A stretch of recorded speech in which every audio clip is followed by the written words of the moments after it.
Hello and welcome back to BS Rugby. It's finished at Twickenham, England 15, Ireland 32. Ireland keeping that dream of a Six Nations title very much alive and getting a bonus point to win for England. That is it in terms of the Six Nations, but they did put in a good shift. This is my match reaction and review of the game. A quick video for you now. As always, if you do go on to enjoy this video, please do leave it a like, comment your thoughts on the game in the comments down below, and of course, hit that subscribe button as well. Trying to hit 3,000 subs by the end of the Six Nations. It's free to do. And please think about doing that. Let's start off and talk about the game then. England, obviously, against Ireland. Deemed as going to be a really close game. But within the first minute, things went tits up for England as Charlie Ewels was sent straight off, a straight red, as he made head contact with James Ryan. Originally, I saw it and I wasn't too sure. But then seeing it on the many angles that we saw, there was no doubt in my mind that it was a straight red. And Charlie Ewels sent to the changing rooms early. And from then on, you expected Ireland to really kick on. And they did through a try of James Lowe, who got in the corner and finished beautifully. But from then on, it was a really odd one, really, for Ireland. It felt like they were trying to force the game a little bit too much. They weren't patient enough in building and going through the phases. And England, credit has to go to them. What they did so well during the course of the game was they frustrated this Irish team. They used their dominance at the scrum, which maybe was questionable with Matteo Renal at some points, but they had the dominance there. They had the dominance of the breakdown, and they were using that to good effect, frustrating Ireland, starving them of the possession that they want, but also managing to play in the right areas of the field, winning the battles at the lineouts, at the maul, winning those key little battles. And just before half-time, though, Ireland would get a really big try through Hugo Keenan, who would cross for them to give them a 15-9 lead at half-time, just giving them that little bit of breathing space. And from then on, you expected Ireland to really kick on.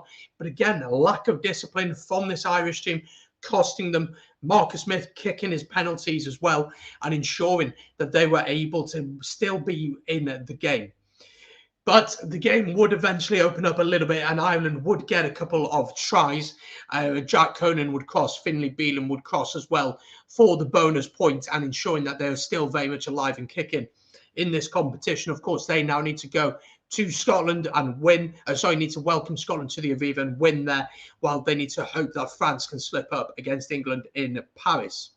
But in terms of the game, how do I reflect on it? Well, England can be really, really proud of the performance they put in this evening. I thought their work at the scrum was fantastic and their game plan was absolutely perfect. Just frustrate the hell out of this Irish team, get on the right side of the referee and cause them as many problems as they can.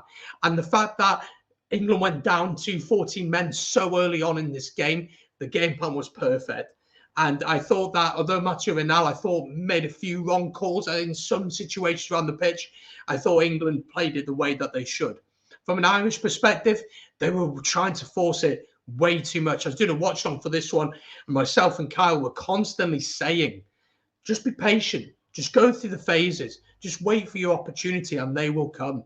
And finally, that clicked with Ireland and they began to do that.